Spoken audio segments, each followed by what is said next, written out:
कब से आपका तप कर रहे हैं, दिन रात्रि आपका नाम ले रहे हैं। और कितनी परीक्षा लेंगे आप लवकुश की? ये मत भूलिए देवी कि जो उत्तरदायित्व इनके कांधों पर आने वाला है वो कोई साधारण उत्तरदायित्व नहीं है। संपूर्ण कौशल देश का राजकाज लवकुश के कांधों पर ही आने वाला है। इसलिए इन्हें उत्तम नहीं सर्वोत्तम बनकर दिखाना होगा और इनका वो स्वरूप समस्त संसार भी देखेगा। क्या सोच रहे हैं आप महादेव?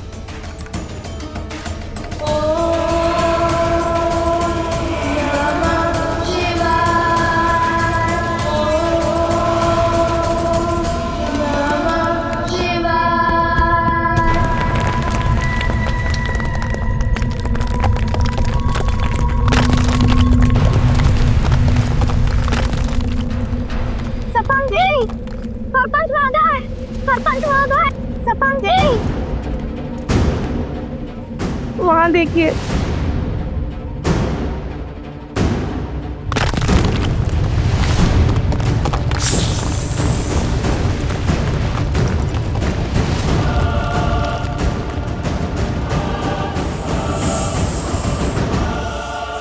लवकुश!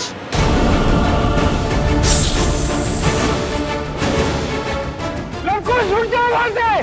बहुत बड़ा सर्प तुम्हारी ओर आ रहा है। श्री रामचंद्र कृपालु भजु मन हरण भव भय दारुणम नव कंज लोचन कंज मुख कर कंज पद कंजारुणम।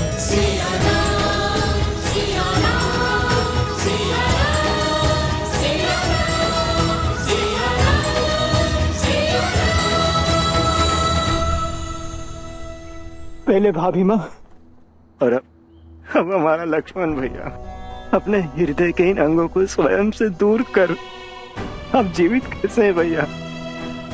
मेरे तो तन का हर भाग इस वियोग की अग्नि में चल रहा है। चीख चीख कर अपने भाई लक्ष्मण को लौटाने की गुहार लगा रहा है भैया। ये पीड़ा बहुत सहन नहीं होती मुझसे। इस वियोग की अग्नि को कैसे झेल पा रहे हैं भैया? कैसे? शांत हो जाओ भरत। जब तन पर दायित्व का भाव हो तो कंधे झुक नहीं पाते भरत। और अब तो तुम्हारे भी उत्तरदायित्व बढ़ गए हैं। यदि हम ही परिस्थितियों से हार जाएंगे तो रघुकुल के भविष्य का क्या?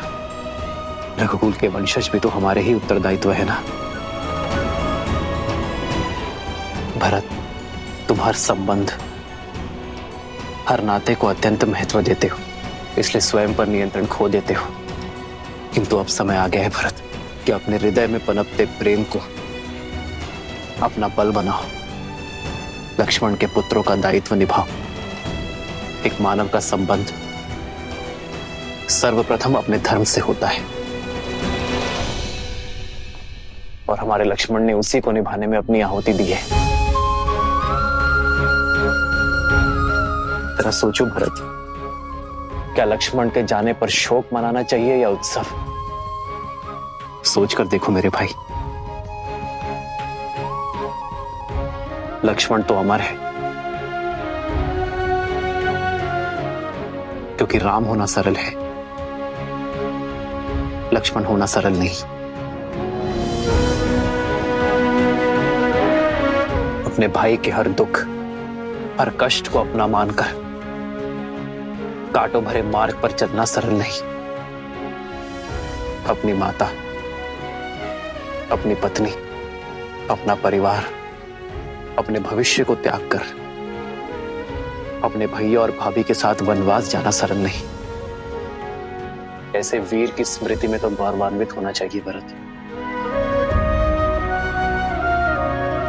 अश्रु नहीं बहाने चाहिए। भविष्य में जब भी किसी भाई के समर्पण उसके त्याग का उदाहरण दिया जाएगा तो उस वार्तालाप में सदा हमारे लक्ष्मण का नाम लिया जाएगा।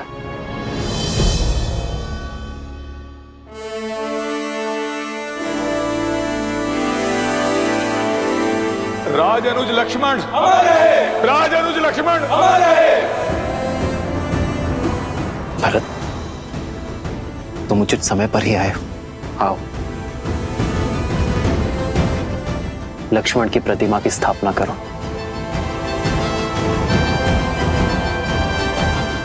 उठो भरत।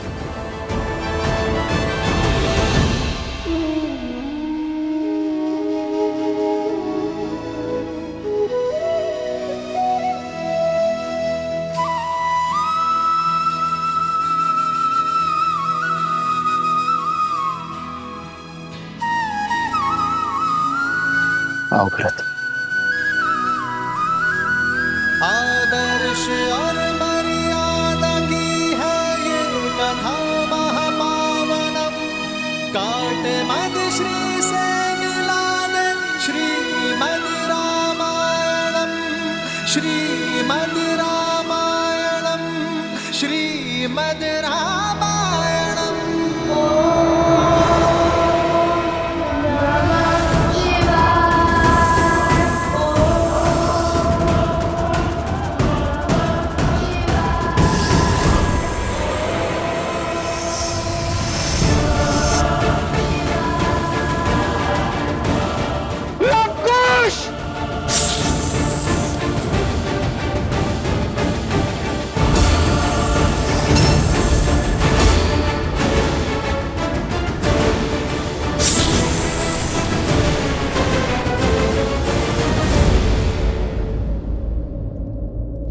वन हमें जीवन देते हैं और वनवासी कबीले उनके रक्षक हैं, प्रकृति के रक्षक हैं।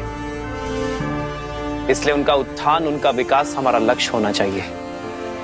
इन्हें और इनके समान सभी को मुख्य धारा से जोड़कर रामराज्य में इनका विकास सुनिश्चित करना होगा। इनके लिए विद्यालय स्थापित करने होंगे।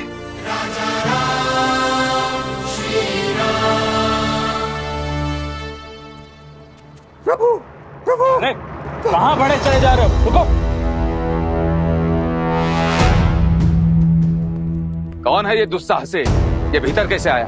प्रभु, हमारे साथ चलिए प्रभु, हमें आपकी आवश्यकता है प्रभु। ये अयोध्या की सभा है, ज्ञात होना चाहिए। अयोध्या के महाराज से भेंट के कुछ नियम हैं। सैनिकों, ले जाओ इसे। सुमन जी, कौन है ये? समस्या क्या है इनकी? आर्य सुमंत,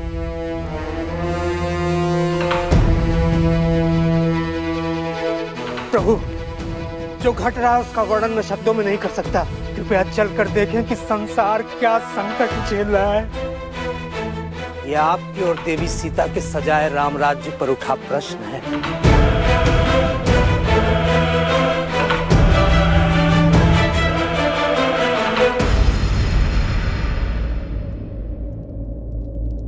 तुम्हारे वचनों के भाव तुम्हारे सत्य को दर्शाते हैं भद्र।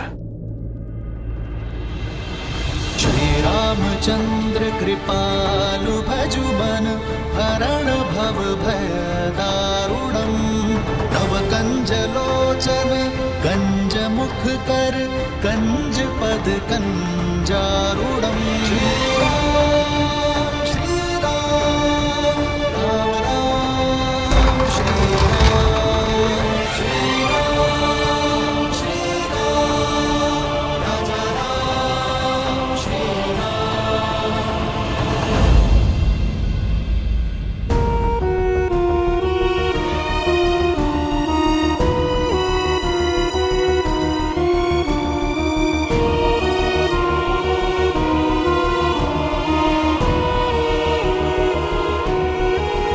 कौन है ये सब? ये अयोध्या के तो नहीं लगते। नहीं प्रभु, हम पुरुषपुर और कुभा से आए हुए शरणार्थी हैं। अयोध्यापति से शरण की भिक्षा मांगने आए। हमारे परिवार को यहाँ बसने की अनुमति दीजिए प्रभु। आर्य सुमंत जी महाराज। बालकों और वृद्धों को भोजन करवाइए, इनके रहने की व्यवस्था करवाइए और घायलों का शीघ्र अतिशीघ्र उपचार करवाइए। सैनिकों, आओ सहायता करो।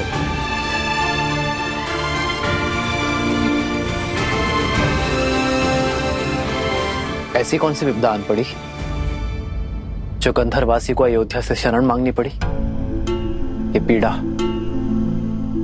किस घटना का परिणाम है? हम अपने राज्य में बहुत प्रसन्न थे महाराज। सुख सुविधाओं की कोई कमी नहीं थी, पर अकस्मात एक दिन गंधर्वों ने हम पर आक्रमण कर दिया।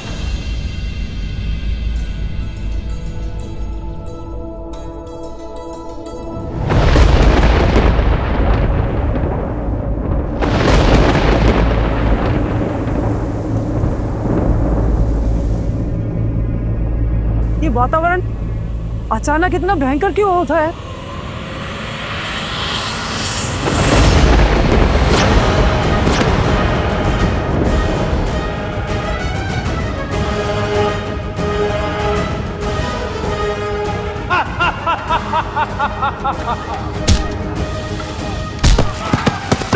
कर दो सबको।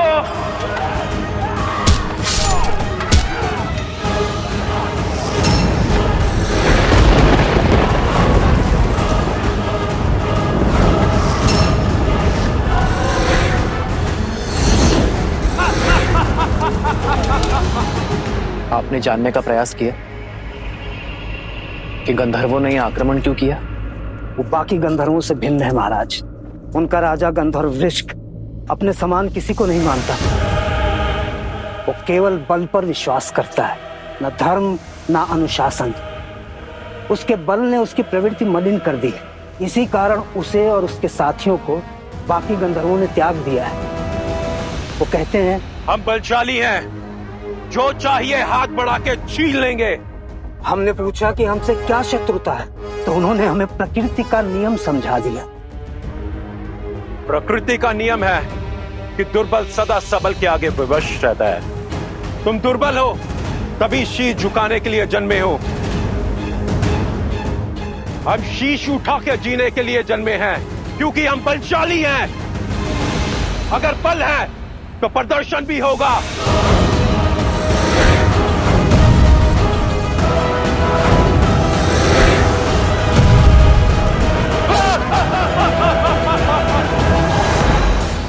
उन्होंने हमारे राज्यों पर अपना शासन स्थापित कर लिया है। बस इसीलिए हम आपकी शरण में आए। निर्बलों के बल, असहायों का सहारा, हमारे संकट का निवारण केवल आप हैं। आप। महाराज, आज्ञा हो तो एक सैनिक दल भेज दे वहां। नहीं भरत, ये समस्या उससे अधिक गंभीर है। ये बल का युद्ध नहीं, सोच का युद्ध है, और इसे हमें शीघ्र अतिशीघ्र रोकना होगा भरत। बल से सब कुछ अपना बना लेने की यह सोच विष के समान होती है, जो एक पीढ़ी से दूसरे पीढ़ी में अवश्य जाती है, विवेक को दूषित करती है, और जहां जहां धर्म की हानि होगी उसके विरुद्ध में खड़े होना राम और रघुवंश का परम धर्म है। आप निश्चिंत रहिए, मैं और भरत स्वयं जाएंगे। उन गंधर्वों की प्रताड़ना से आपके क्षेत्र को मुक्ति दिलाएंगे।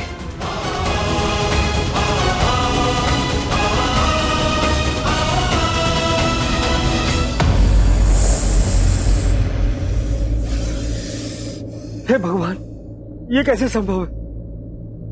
अभी ध्यान में लीन थे लवकुश कि सर्प ने डस लिया, फिर दोनों को आभास तक नहीं हुआ।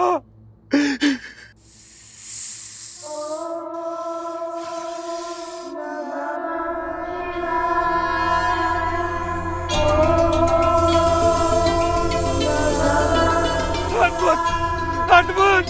लवकुश जीवित है, जीवित है लवकुश। जेहि पर कृपा करहि जनु जानी, कवि उर न जावहि हानि। देव शिशु जन विलाति सूरा, जानकी सुत रूप लव कुश बोला। जानकी सुत रूप लव कुश बोला।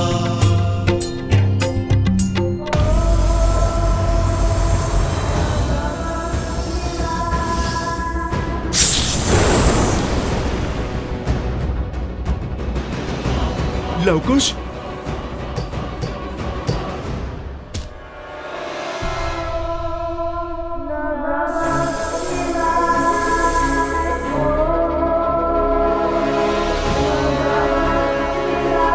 हर हर महादेव।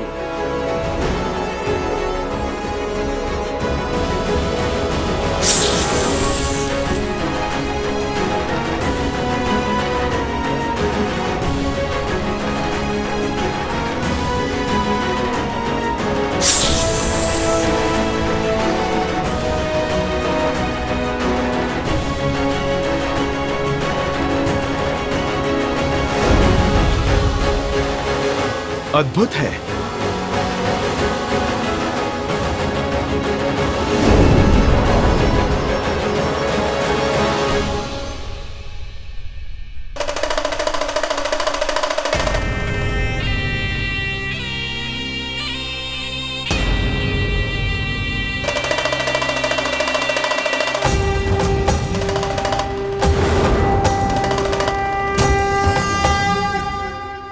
हे महादेव, ये तो स्वयं साक्षात नागराज वासुकी है।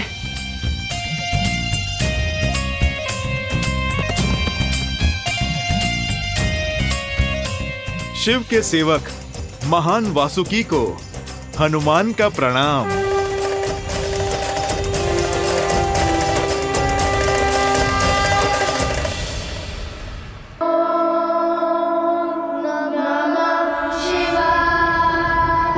खुश, आंखें खोलो।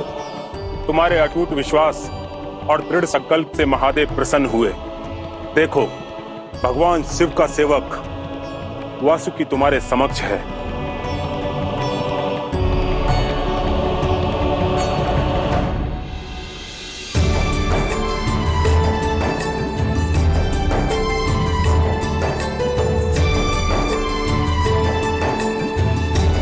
प्रणाम नागराज वासुकी।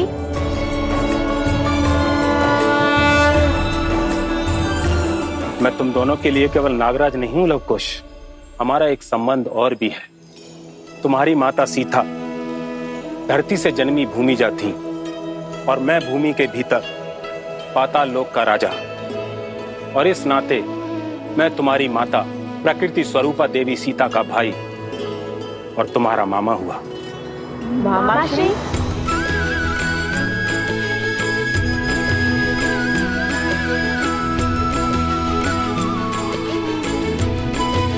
अर्थात ये ऋषि कुमार नहीं, ये राजकुमार है। अयोध्या नरेश श्री रामचंद्र के पुत्र लवकुश। वर्षों पूर्व मेरे पिताश्री अयोध्यापति महाराज दशरथ ने ऐसा ही युद्ध लड़ा था जो उनका नहीं था। अपने मित्र जटायु के आग्रह पर उन्होंने वो युद्ध लड़ा था और उसी युद्ध में अपनी वीरता का ध्वज लहराकर उन्होंने दशरथ का नाम प्राप्त किया। आज भी हमारे समक्ष ऐसी ही परिस्थिति बन चुकी है और धर्म की रक्षा और पाप का अंत तो रघुवंश का कर्तव्य है। हम पराजय से भयभीत होकर अपने धर्म से विमुख नहीं हो सकते, अपने कर्तव्य से मुख नहीं मोड़ सकते। हम स्वयं को उनके दुखों से भिन्न नहीं कर सकते। जब जब इस संसार में मानवता आहत होती है, धर्म पर प्रहार होता है, तब तब हम अपने प्राणों की शक्ति से संसार और मानवता की रक्षा करते हैं। क्योंकि स्वयं के लिए तो केवल पशु जीते हैं, किंतु एक मानव तो संसार के लिए जीता है और संसार के लिए ही मरता है। भय के लिए भयंकर है। हम राम के रुद्र हैं, शंकर हैं। शंकर है हम, शंकर है हम, शंकर है हम। जय सिया राम, जय सिया राम, जय सिया राम, जय सिया राम। आओ व्रत।